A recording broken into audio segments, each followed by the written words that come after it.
순천 들플라니언 원장 윤성현입니다. 암에 대한 재해석과 치료, 암 재치를 찾아주셔서 고맙습니다.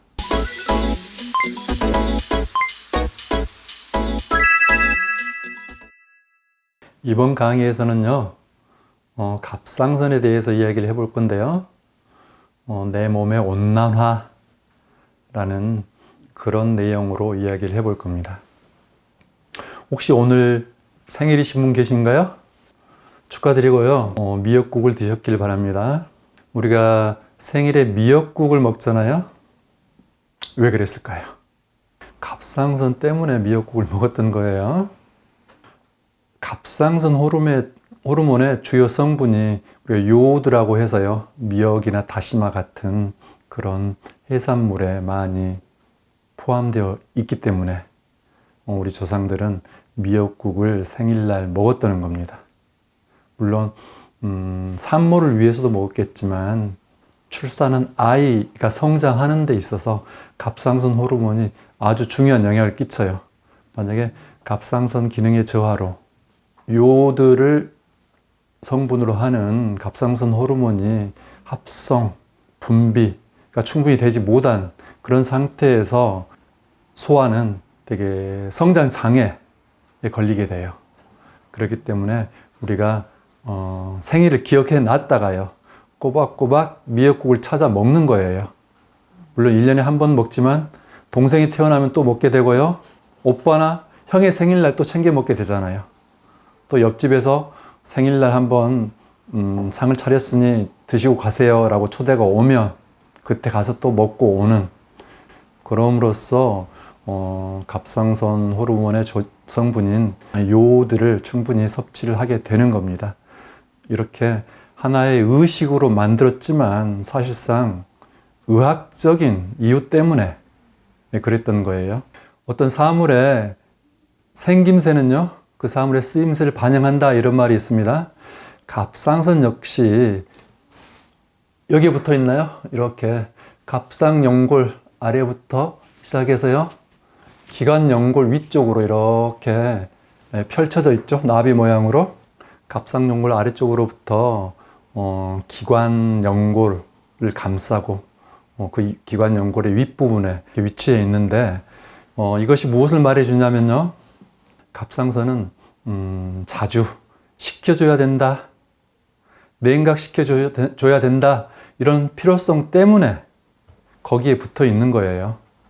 우리 폐는 우리 몸 전체에 커다란 냉각기, 즉 공냉식 냉각기관인데요, 폐로 들어가는 후두 아래 갑상연골 쪽에 이제 갑상선이 붙어 있다는 것은 그 갑상선이 열을 잘 받기 때문에 열을 생산하는 그런 호르몬을 분비하는 그 기관으로서 열을 잘 받고 열에 취약하다는 것을 이야기하는데요.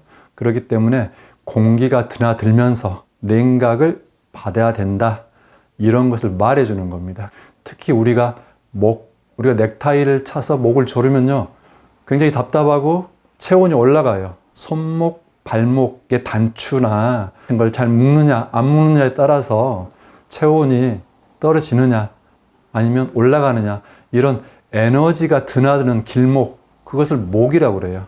그렇기 때문에 우리 목에 붙어 있는 것은 열을 많이 받기도 하지만 열을 식힐 수 있는 공간에 자리를 잡고 있어서 갑상선이 냉각될 기회가 많다. 뒤쪽에 있는 기관에 드나드는 공기에 의해서 자주 식혀줄 수 있다, 이런 이야기를 하는 겁니다. 지금 지구의 온난화로 인해서 지구가 몸살을 앓고 있잖아요. 우리 몸도 온난화되고 있는 그 상태가 있는데요, 그 이해를 맡아서 하는 것, 즉 온난화를 유지하는 것, 온난화를 지탱하는 것이 무엇이냐 하면은 우리 몸의 갑상선이에요. 갑상선 호르몬은 호흡이라든가 맥박, 체온, 이런 기능들을 항진시키도록 하는 호르몬을 우리 인체에 분비를 해서 맥박이 빨리 뛰게 하고요, 호흡을 가쁘게 하고요, 체온을 올릴 수 있도록, 올려준 상태가 유지될 수 있도록 이런 호르몬들을 분비하는 겁니다. 우리 몸이 어떤 과도한 항진이 필요로 하다. 그러면 그것에 스파크가 되는, 그것에 촉진제가 되는 갑상선 호르몬을 갑상선이 분비하게 됩니다. 그런데 우리가 상피세포도 그렇지만 이런 분비세포들, 내분비세포든 외분비세포든 이런 세포들은 마치 물풍선처럼 생겼어요. 물풍선 안에는 물이 들어가 있잖아요. 갑상선 세포는요, 그 안에 호르몬을 담아 가지고 물풍선이 날아가서 터지듯이 그렇게 터뜨려지는 거예요. 어디에 터뜨려지냐면 혈관에 터뜨려지는 겁니다. 자신의 주변을 감싸고 있는 동맥혈관에 갑상선 호르몬을 분비하게 돼요. 분비하게 되면 그 물풍선 안에 작은 물풍선이 여러 개 있어서 여러 번 쓰고 나서 소모가 될 수도 있어요. 예를 들면 스프레이처럼요.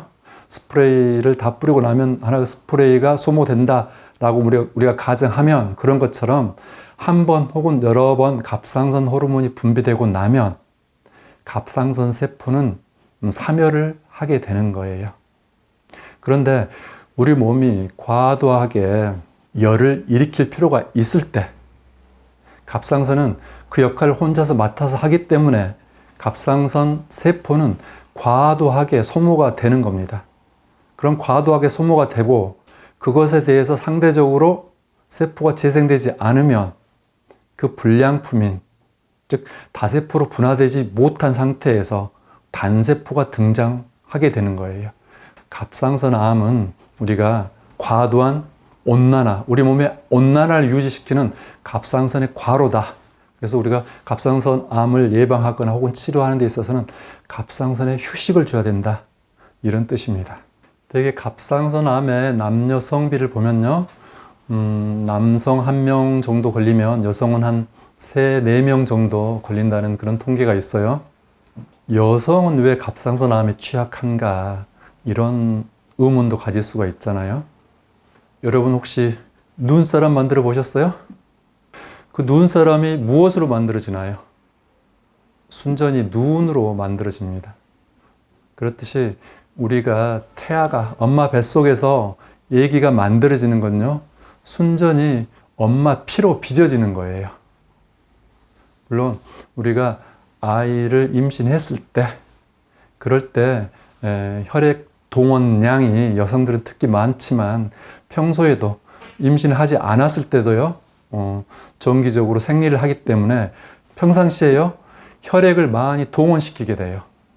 근데 혈액의 특성은 마치 바닷물, 지구의 물처럼 비열이 아주 커요. 물론 혈액의 대부분이 혈장 성분의 그 물로 되어 있기도 하지만 어찌됐든 혈액 성분은 비열이 커서 그 혈액을 동원시킬 때마다 그 혈액의 일정한 온도를 유지시키려면 많은 에너지가 소모된다는 거예요. 여성들이 배란 주기쯤 되면요, 기초 체온이라고 해서 온도가 한 0.5도씨까지도 올라가잖아요. 우리 바닷물의 온도가 0.5도씨 올라가면 엄청나게 올라간 거예요. 엄청난 온난화라고요. 또 우리가 보통 체온 36.5도를 유지하고 있는데 거기에서 1도만 올라가도 우리가 몸살을 앓잖아요. 그렇듯이 여성들이 한 달에 한 번 체온을 0.5도씩 끌어올리려면, 비열이 큰 그 혈액의 온도를 올리려면요, 엄청난 에너지를 써야 돼요. 그 역할을 갑상선이 한다는 거예요. 물론 난소 같은 데서도 하겠지만 갑상선이 혈액을 동원할 때마다 체온, 맥박, 혈압 등등을 끌어올려서 유지해야 된다는 겁니다. 거기에다가요, 현대 사회 생활은요, 여성들은 임신, 출산, 육아, 교육까지도 하잖아요. 집안에서 주부로서, 아내로서 역할도 부여받고 있고요. 시댁일, 친정일까지 마음을 줘야 되잖아요. 자신의 심장을 내줘야 된다는 거예요. 그래서 남성에 비해서 어찌됐든 2배, 4배 이렇게까지 마음을 많이 써야 된다는 겁니다. 맞벌이 하는 여성, 직장 여성들까지 포함한다면 여성들은 훨씬 더 많은 에너지 소모, 즉 혈압과 맥박과 호흡을요, 훨씬 더 가쁘게 가져가야 된다는 겁니다. 그래서 갑상선이 만성적인 과도한 피로에 노출되고 그 갑상선 호르몬을 분비하는 그 정상세포가 손상되면 그것을 분화하지 못한 그 상태에서 암세포가 등장하게 된다. 그래서 갑상선 환우들, 암 환우들요, 여성들에게는 그런 사회적인 그런 위로도 해줘야 되겠죠. 물론 개인적인 위로도 필요할 거고요. 여러분의 갑상선이 충분한 휴식과 위로를 받길 바랍니다.